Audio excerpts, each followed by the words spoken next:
ನಮಸ್ತೆ ಸ್ನೇಹಿತರೆ, ನನ್ನ ಚಾನಲ್ಗೆ ತಮ್ಮೆಲ್ಲರಿಗೂ ಸ್ವಾಗತ. ನೇರವಾಗಿ ವಿಚಾರಕ್ಕೆ ಬರ್ತೀನಿ. ತುಂಬ ದಿನಗಳಾಗಿತ್ತು ಒಂದು ವಿಚಾರಗಳನ್ನು ಚರ್ಚೆ ಮಾಡಿ.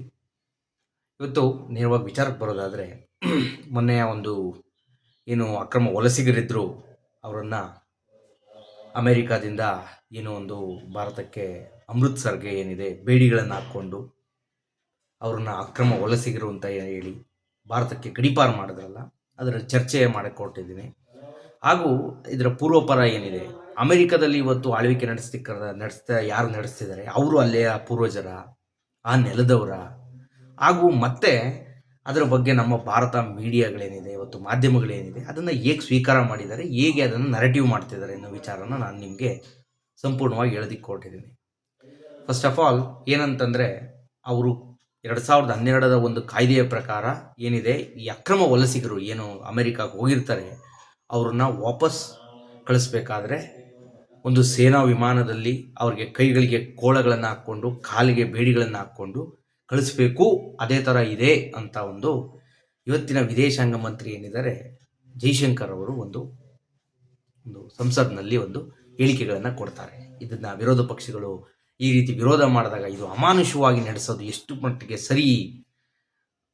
ಮಟ್ಟಿಗೆ ಸರಿ ಅನ್ನೋ ಒಂದು ಪ್ರಶ್ನೆಯನ್ನು ಎತ್ತಿದಾಗ ಇವತ್ತು ಸಂಸತ್ನಲ್ಲಿ ಒಂದು ಹೇಳಿಕೆಗಳನ್ನು ಕೊಟ್ಟಿದ್ದಾರೆ. ನಾನು ಇದರ ಪೂರ್ವಪರಕ್ಕೆ ಹೋಗ್ತೀನಿ. ಇವತ್ತು ಭಾರತ ವಿಶ್ವಮಟ್ಟದಲ್ಲಿ ಬೆಳೆದು ನಿಂತಿದೆ. ಇವತ್ತು ಪ್ರಧಾನಮಂತ್ರಿಗಳು ವಿಶ್ವಗುರು ಅಂತ ಒಂದು ಹೇಳಿಕೆಗಳನ್ನು ಅವರ ಪಕ್ಷದವರೆಲ್ಲ ಹೇಳ್ತಾರೆ. ಅದು ಮತ್ತೆ ಭಾರತದ ಮೀಡಿಯಾ ನರೇಟಿವ್ಗಳು ಯಾವ ಥರ ಇದೆ ಅನ್ನೋದನ್ನ ನಾನು ನಿಮಗೆ ಹೇಳ್ತೀನಿ. ಇದಕ್ಕೆ ಒಂದು ಪೂರ್ವಪರವಾದ ಒಂದು ವಿಚಾರ ಹೇಳ್ತೀನಿ. 2014ರಲ್ಲಿ 13 ಮತ್ತು 14ರಲ್ಲಿ ನಮ್ಮ ಭಾರತದ ಒಂದು ವಿದೇಶಾಂಗ ಇಲಾಖೆ ಏನಿದೆ, ಇದರ ಒಬ್ಬ ಅಧಿಕಾರಿ ದೇವಯಾನಿಯವರ ಒಂದು ಪ್ರಕರಣ ಆಗಿತ್ತು. ಆ ಪ್ರಕರಣದಲ್ಲಿ ಯಾವ ರೀತಿ ಅವತ್ತಿನ ಕಾಂಗ್ರೆಸ್ ಸರ್ಕಾರ, ಪ್ರಧಾನಮಂತ್ರಿಗಳು ವರ್ತಿಸಿದ್ರು, ಒಂದು ವೀಸಾದ ಒಂದು ವಂಚನೆಗೋಸ್ಕರ ಅವರ ಬಟ್ಟೆಯನ್ನು ಕಳಚಿ ಚೆಕ್ ಮಾಡೋದಾಗಲಿ, ಅವರಿಗೆ ಬೇಡಿಗಳನ್ನು ತೋರಿಸಿ ಒಂದು ಜೈಲಿಗೆ ಹಾಕಿದ್ದನ್ನಾಗಲಿ ಹೇಗೆ ಅವತ್ತು ಖಂಡಿಸಿತ್ತು ಅನ್ನೋದನ್ನ ನಾವಿಲ್ಲಿ ಗಮನಿಸಬೇಕಾಗುತ್ತೆ. ಇವತ್ತೇನು ಮೌನಿ ಪ್ರಧಾನಿ ಅಂತ ಏನು ಕರೀತಾರೆ, ಅವರು ಅವತ್ತು ಡೈರೆಕ್ಟಾಗಿ ಅಮೆರಿಕಾಗೆ ಒಂದು ಟಾಂಗ್ ಕೊಡುವಂಥ ಪ್ರಯತ್ನವನ್ನು ಮಾಡಿದರು. ಅದಾದ ನಂತರದಲ್ಲಿ ಭಾರತಕ್ಕೆ ಅವತ್ತಿನ ಒಂದು ವಿದೇಶಾಂಗ ಇಲಾಖೆ ಅಮೆರಿಕಾದೇನಿತ್ತು ಅದು ಕ್ಷಮೆಯನ್ನು ಕೇಳಿತ್ತು. ಇಷ್ಟೆಲ್ಲ ಆಗಿತ್ತು. ಅಂದರೆ ಇವರು ರೂಲ್ಸ್ಗಳಿದೆ ಅಂತಂದ್ಬಿಟ್ಟು ಒಂದು ಭಾರತದಂಥ ದೊಡ್ಡ ದೇಶಕ್ಕೆ ಅಕ್ರಮ ವಲಸಿಗರು ಹೋಗಿದ್ದಾರೆ ಅಂತಂದು ಈ ರೀತಿ ನಡ್ಕೊಳೋದು ಎಷ್ಟು ಸತ್ಯ? ಅಂದರೆ ನಮ್ಮ ದೇಶಕ್ಕೆ ಮಾತ್ರ ಹಿಂಗೆ ಮಾಡಿದ್ರ? ಅಂದರೆ ಒಂದು ಸೌತ್ ಅಮೆರಿಕದ ಒಂದು ಕೊಲಂಬಿಯಾ ಅನ್ನೋ ಚಿಕ್ಕ ದೇಶ, ಅಲ್ಲಿಯನ್ನ ವಲಸಿಗರು ಹೋಗಿ ಅವರನ್ನೂ ಸಹ ಇದೇ ಥರ ಟ್ರೀಟ್ ಮಾಡಿದ್ದಕ್ಕೆ ಅಲ್ಲಿನ ಪ್ರಧಾನಿ, ಕೊಲಂಬಿಯಾದ ಪ್ರಧಾನಿ ಸೇನಾ ವಿಮಾನಗಳನ್ನು ಇಳಿಯೋಕೆ ಬಿಡದಲೆ ನನ್ನ ದೇಶಗಳ ಪ್ರಜೆಗಳನ್ನು ನೀವು ನಾರ್ಮಲ್ ಫ್ಲೈಟ್ಗಳನ್ನೇ ಕಳಿಸ್ಬೇಕು. ವಲಸೆ ಬಂದಿದ್ದಾರೆ, ಬಂದಿಲ್ಲ ಅಂತಲ್ಲ, ವಲಸೆ ಬಂದಿದ್ದಾರೆ, ಅಕ್ರಮವಾಗಿ ಬಂದರು, ಸಕ್ರಮವಾಗಿ ಬಂದರು. ಅವ್ರು ಯಾರು ಟೆರರಿಸ್ಟ್ಗಳಲ್ಲ. ಅಲ್ಲಿ ಕೆಲಸಗಳನ್ನು ಹುಡುಕಿಕೊಂಡು, ಉದ್ಯೋಗಗಳನ್ನು ಹುಡುಕಿಕೊಂಡು ಅಲ್ಲಿ ಬಂದಿದ್ದಾರೆ. ಅಂಥ ಉದ್ಯೋಗಗಳನ್ನು ಹುಡುಕಿಕೊಂಡು ಬಂದಂಥವ್ರನ್ನ ನೀವು ಈ ಥರದ ಒಂದು ಟೆರರಿಸ್ಟ್ಗಳ ರೀತಿಯಲ್ಲಿ ಕೈಗೆ ಕಾಲುಗಳಿಗೆ ಬೇಡಿ ತೋರಿಸಿದ್ರೆ ಎಷ್ಟರ ಮಟ್ಟಿಗೆ ಸರಿ ಅನ್ನೋದನ್ನ ಕ್ವಶನ್ ಮಾಡಿದ್ದಕ್ಕೋಸ್ಕರ ಅವರು ಇವತ್ತು ಅವರನ್ನು ನಾರ್ಮಲ್ ಯಾವ ಸಿಟಿಸನ್ಗಳು ಅಥವಾ ಬೇರೆ ದೇಶದವ್ರು ಯಾವ ಥರ ಫ್ಲೈಟಲ್ಲಿ ಹೋಗ್ತಾರೆ ಆ ಥರ ಒಂದು ಫ್ಲೈಟಲ್ಲಿ ಅವ್ರ ದೇಶಕ್ಕೆ ಕಳಿಸ್ಕೊಟ್ಟಿದ್ದಾರೆ. ಇದು ಒಂದು ಪಾರ್ಟ್. ಅಂಥ ಒಂದು ಕೊಲಂಬಿಯಾ ಅಂತ ಒಂದು 5 ಕೋಟಿ ಜನಸಂಖ್ಯೆ ಇರ್ತಕ್ಕಂಥ ಒಂದು ಸೌತ್ ಅಮೇರಿಕಾದ ಒಂದು ದೇಶ ಪ್ರಶ್ನೆ ಮಾಡುತ್ತೆ ಅವ್ರನ್ನ ಅದಾದ್ಮೇಲೆ ಆ ಥರ ನಡೆಸ್ಕೊತಾರೆ. ಈ 120 ಕೋಟಿ ಜನಸಂಖ್ಯೆ ಇರ್ತಕ್ಕಂಥ ಅದು ಸ್ಟ್ರಾಂಗೆಸ್ಟ್ ಪ್ರಧಾನಮಂತ್ರಿ ಅಂತ ಹೇಳುವಂತಹ ಅವರ ಪಕ್ಷದ, ಅಥವಾ ಇವತ್ತು ನಾವೇನು ಸ್ಟ್ರಾಂಗೆಸ್ಟ್ ಪ್ರಧಾನಮಂತ್ರಿ ಅಂತ ಬಿಂಬಿಸಕೊಟ್ಟಿದ್ದೀವಿ, ಇಂಥ ಒಂದು ಸುಭದ್ರ ಸರ್ಕಾರ 10 ವರ್ಷ ನಡೆಸಿದ ಸರ್ಕಾರ ಕೊಟ್ಟಂತಹ ಒಬ್ಬ ಪ್ರಧಾನಮಂತ್ರಿಗಳಿರೋ ದೇಶ ಇವರು ಇವತ್ತು ಒಂದು ಬಾಲಿಶವಾಗಿ ಹೇಳಿಕೆಗಳನ್ನು ಕೊಡ್ಕೊಂಡು, ಅಥವಾ ಅಮೆರಿಕ ಈ ಥರ ಡೈರೆಕ್ಟಾಗಿ ಈ ಥರ ಮಾಡಿದ್ರೂ ಸಹ ಅದಕ್ಕೆ ಯಾವುದೇ ಒಂದು ಕ್ವಶನ್ ಮಾಡದೆ ರೀತಿಯಲ್ಲಿ ವರ್ತಿಸೋದು ಎಷ್ಟರ ಮಟ್ಟಿಗೆ ಸರಿ ಅನ್ನೋದು ಪ್ರಶ್ನೆಯಲ್ಲಿ ಮೂಡುತ್ತೆ ಸ್ನೇಹಿತರೆ. ಮತ್ತೆ ಈ ವಿಚಾರವಾಗಿ ಮೀಡಿಯಾ ನರೇಟಿವ್ಸ್ಗಳು ಹೇಗಿದೆ, ನಾನು ಎಸ್ಪೆಷಲಿ ಕನ್ನಡದ ಚಾನಲ್ಗಳ ಬಗ್ಗೆನೇ, ಕನ್ನಡ ಮೀಡಿಯಾಗಳ ಬಗ್ಗೆನೇ ಹೋಗ್ತೀನಿ. ಒಬ್ಬ ಪ್ರಬುದ್ಧ ಪತ್ರಕರ್ತ, ಈ ಪಬ್ಲಿಕ್ ಟಿವಿ ಅಂತ ರಂಗನಾಥ್ ಅಂತ ಒಬ್ಬ ಪ್ರಬುದ್ಧ ಜರ್ನಲಿಸ್ಟು ಇವರಿದ್ದಾರೆ. ಇವರೆಲ್ಲ ಯಾವ ಥರ ನರೇಟಿವ್ಗಳು ಮಾಡ್ತಾರೆ ಅಂದರೆ, ಇಲ್ಲಿಂದ ಓದೋರಿಗೆ ಇವರೆಲ್ಲ ಓದೋರು ಯಾರು ಫ್ರೀಯಾಗಿ ಅಥವಾ ಕಳ್ಳ ಸಾಗಾಣಿಕೆ ಅಥವಾ ಏನಾದ್ರು ಸ್ಮಗ್ಲರ್ಸ ಅಂತಂದರೆ ಇಲ್ಲ. 35ರಿಂದ 40 ಲಕ್ಷ, 50 ಲಕ್ಷ, 1 ಕೋಟಿ ರೂಪಾಯಿವರೆಗೂ ಖರ್ಚು ಮಾಡಿ ಈ ಒಂದು ಅಮೆರಿಕಾಗೆ ಹೋಗುವಂಥ ಕನಸು, ಕೆಲಸಗಳನ್ನು ಹುಡುಕಿ ಹೋಗುವಂಥ ಕನಸು. ಕೆಲಸಗಳನ್ನು ಹುಡುಕಿ ಏನಕ್ಕೆ ಅಮೆರಿಕಾಗೆ ಹೋಗ್ಬೇಕು? ಇಲ್ಲಿ ಕೆಲಸ ಏನಂದರೆ ಅವ್ರಿಗೆ ಬೇಕಾದ ಕೆಲಸಗಳು ಸಿಗ್ತಿಲ್ಲ. ಕಳೆದ 10 ವರ್ಷದಿಂದ ಅವರಿಗೆ ಬೇಕಾದ ಉದ್ಯೋಗಗಳನ್ನು ಸೃಷ್ಟಿ ಮಾಡೋಕ್ಕಾಗ್ತಿಲ್ಲ. ಆ ದೇಶದಲ್ಲಿ ಉದ್ಯೋಗ ಸೃಷ್ಟಿ ಇದೆ, ಅದಕ್ಕೆ ಕದ್ದು ಹೋಗ್ತಾ ಇದ್ದಾರೆ. ಅಂದರೆ ಇದು ನಮಗೆ ನಾವು ಮಾಡ್ಕೋಬೇಕಾದ ಕ್ವಶನ್. ಇಲ್ಲಿಂದ ಬಿಟ್ಟು ಅಲ್ಲಿಗೆ ಯಾಕೆ ಹೋಗ್ತಾ ಇದ್ದಾರೆ? ನಾವು ಅಧಿಕಾರಕ್ಕೆ 2014 ಮುಂಚೆ ಬರುವಾಗ ಈ ಸರ್ಕಾರ ಏನು ಕೊಟ್ಟಿತ್ತು, ನಾವು ದೇಶವನ್ನು ಹಂಗೆ ಮಾಡಿಬಿಡ್ತೀವಿ, ಅಚ್ಚೇ ದಿನ ಈಗ ಇನ್ನೊಂದು ಹೇಳ್ತಿದ್ರಲ್ಲ, ಇವತ್ತು ಒಂದು ಯಾಕೆ ಇನ್ನೂ ಅಮೆರಿಕಾಗೆ ಹೋಗುವಂಥ ಪ್ರಯತ್ನಗಳು ಇಲ್ಲಿ ಯುವಕರು ಮಾಡ್ತಿದ್ದಾರೆ ಅನ್ನೋದನ್ನ ನಾವು ಈ ಸರ್ಕಾರಕ್ಕೆ ಪ್ರಶ್ನೆ ಮಾಡಬೇಕಾಗ್ತದೆ.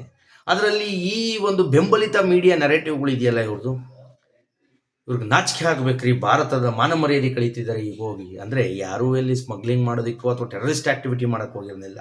ಅವರು ದುಡ್ಡು 30-40 ಲಕ್ಷ ಖರ್ಚು ಮಾಡಿಕೊಂಡು ಈ ಈ ಬೆಂಬಲಿತ ನರೇಟಿವ್ ಮಾಡುವಂಥ ಈ ಜರ್ನಲಿಸ್ಟ್ಗಳೇನಿದ್ದಾರೆ ಅಥವಾ ಮೀಡಿಯಾ ಸಮೂಹ ಏನಿದೆ, ಇವರು ಕ್ವಶನ್ ಮಾಡೋದನ್ನ ಬಿಟ್ಬಿಟ್ಟಿದ್ದಾರೆ.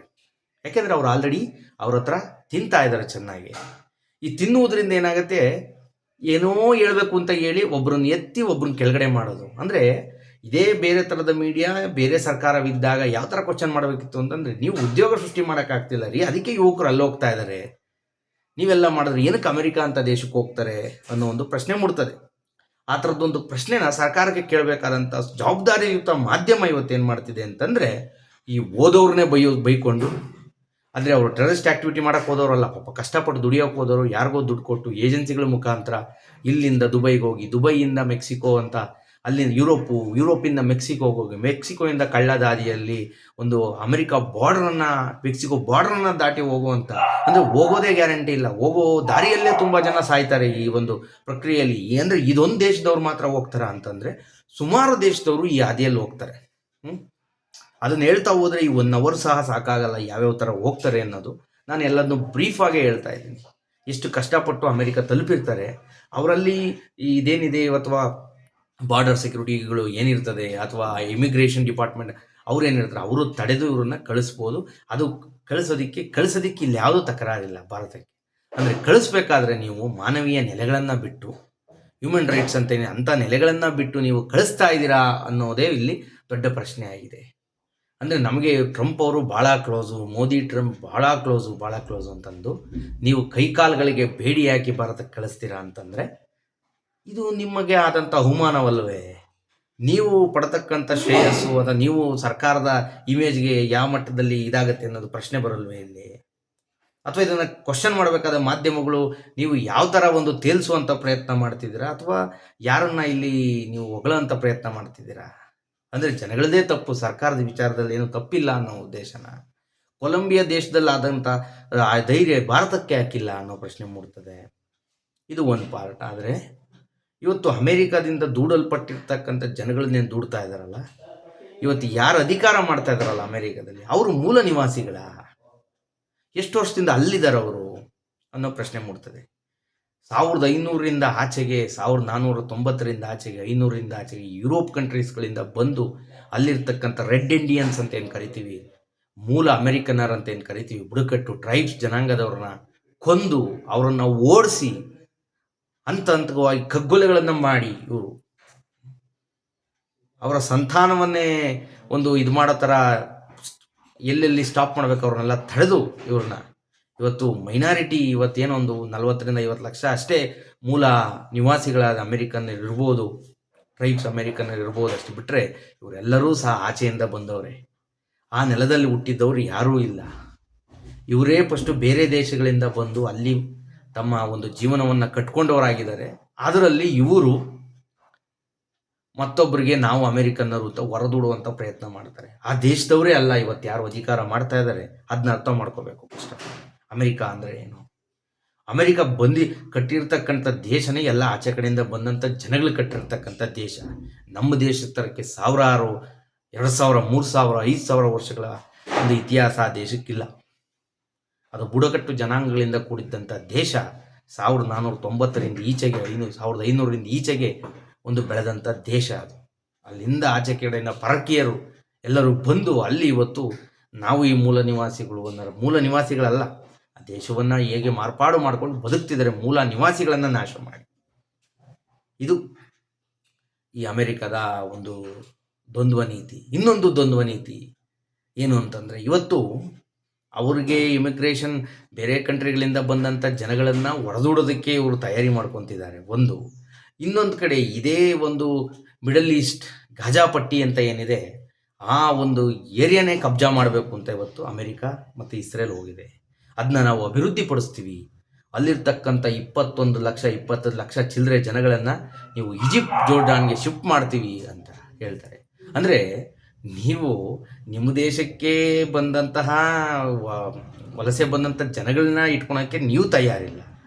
ಆದರೆ ಆ ಗಾಜಾಪಟ್ಟಿ ಅಂತ ನಗರದಲ್ಲಿ, ಯುದ್ಧ ಪೀಡಿತ ಗಾಜಾಪಟ್ಟಿ ಅನ್ನೋ ನಗರದಲ್ಲಿ ನೀವು ಇವತ್ತು ಅಲ್ಲಿರ್ತಕ್ಕಂಥ 20 ಲಕ್ಷ ಜನಗಳನ್ನು ನೀವು ಈಜಿಪ್ಟ್ಗೆ ಹೋಗಿ ಅವರ ಮೂಲ ನೆಲೆ, ಅವರ ಹುಟ್ಟಿದ ಸ್ಥಳಗಳಿಂದ ಹೋಗಿ ಅಂತ ನೀವು ಪ್ರೆಸ್ ಮೀಟ್ನಲ್ಲಿ ಬಹಿರಂಗವಾಗಿ ಈ ಡೊನಾಲ್ಡ್ ಟ್ರಂಪ್ ಅವರು ಹೇಳ್ತಾರೆ. ಅಂದರೆ ಇದು ಯಾವ ಥರದ ನೀತಿ ಅನ್ನೋದು ಅರ್ಥ ಮಾಡ್ಕೋಬೇಕಾಗತ್ತೆ. ಯಾವ ಥರದ ನೀತಿಗಳು ಇವರು ಅನುಸರಿಸ್ತಾರೆ, ಯಾವ ಥರ ಇದು ಮಾಡ್ತಾರೆ ಅನ್ನೋದನ್ನ ಅನುಸರಿಸ್ಕೋಬೇಕಾಗತ್ತೆ. ಅಂದರೆ ಇನ್ನಾದರೂ ಸಹ ಭಾರತೀಯ ಜನಗಳು, ಯುವಕರು ಏನಿದ್ದಾರೆ ಅವರು ಈ ರಾಜಕೀಯವನ್ನು ನೀಟಾಗಿ ಅರ್ಥ ಮಾಡ್ಕೋಬೇಕಾಗ್ತದೆ. ನಾವು ನಮ್ಮ ಭಾರತೀಯರಿಗಾದ ಅವಮಾನ ಅದು ಯಾವುದೇ ರೀತಿಯಾಗಲಿ ಖಂಡಿಸಬೇಕಾಗತ್ತೆ ಹೊರತು, ಯಾವುದೋ ನಾವು ಒಂದು ಪಕ್ಷಕ್ಕೆ ಸಪೋರ್ಟ್ ಮಾಡ್ತೀವಿ, ಯಾವುದೋ ಮೀಡಿಯಾ ನರೇಟಿವ್ಗಳನ್ನು ಕೇಳಿ ನಾವು ಅದನ್ನೇ ಸತ್ಯ ಅನ್ನೋ ನಂಬೋದನ್ನು ಬಿಡಬೇಕಾಗತ್ತೆ. ಆ್ಯಕ್ಚುಯಲ್ ಸತ್ಯಗಳೇನಿರ್ತದೆ ಅಂತಂದರೆ ಈ ಥರ ಇರ್ತದೆ ಸತ್ಯಗಳು ಅನ್ನೋದನ್ನ ನಾನು ಭಾಳ ದಿನಗಳಾದಮೇಲೆ ಯಾಕೋ ಈ ವ್ಯೂಸ್ ಬರ್ತಿಲ್ಲ, ಅದು ಒಂದು ಕಾರಣ ಅಲ್ಲ, ಯಾಕೋ ನನಗೆ ಇತ್ತೀಚಿನ ಮೀಡಿಯಾ ಅಥವಾ ನರೇಷನ್ಗಳನ್ನು ನೋಡಿ ಬೇಜಾರಾಗಿ ಇದರಿಂದ ಭಾಳ ದೂರದಲ್ಲಿದ್ದೆ. ಇವತ್ತೊಂದು ಮಾಡಬೇಕು ಅಂತ ನಾನು ಒಂದು ವಿಡಿಯೋ ಮಾಡಿದ್ದೀನಿ ಸ್ನೇಹಿತರೆ. ಯಾಕಂದರೆ ನನಗೆ ಈ VFX ಅಥವಾ ಪ್ರೀಮಿಯರ್ ಪ್ರೋಲ್ಲಿ ಎಡಿಟ್ ಮಾಡಿ ಅಥವಾ ಅದಕ್ಕೆ ಸೂಕ್ತ ದಾಖಲೆಗಳನ್ನು ಹಿಂಗೆ ಕೊಟ್ಟು ನಾನೆಲ್ಲ ಹೇಳಿರ್ತದ್ದು ಎಲ್ಲದೂ ಸತ್ಯ, ಎಲ್ಲದೂ ನಿಮಗೆ ಇವತ್ತು ಅಡ್ವಾನ್ಸ್ಡ್ ಆಗಿ ಇವತ್ತು ಆರ್ಟಿಫಿಷಿಯಲ್ ಇಂಟೆಲಿಜೆನ್ಸ್ ಬಂದಿದೆ. ಇವತ್ತು ಗೂಗಲ್ನಲ್ಲಿ ಎಲ್ಲ ಸತ್ಯಗಳಿದೆ, ನೋಡ್ಬೋದು. ಅದಕ್ಕೆ ಬೇಕಾದ ಬುಕ್ಗಳಿದೆ, ನೋಡ್ಬೋದು. ಹಾಗಾಗಿ ಈ ಮಾಹಿತಿ ತಮ್ಗೆ ಇಷ್ಟ ಆಗಿದೆ ಅಂತ ಅಂದ್ಕೊಂಡಿದ್ದೀನಿ. ನಮಸ್ಕಾರ.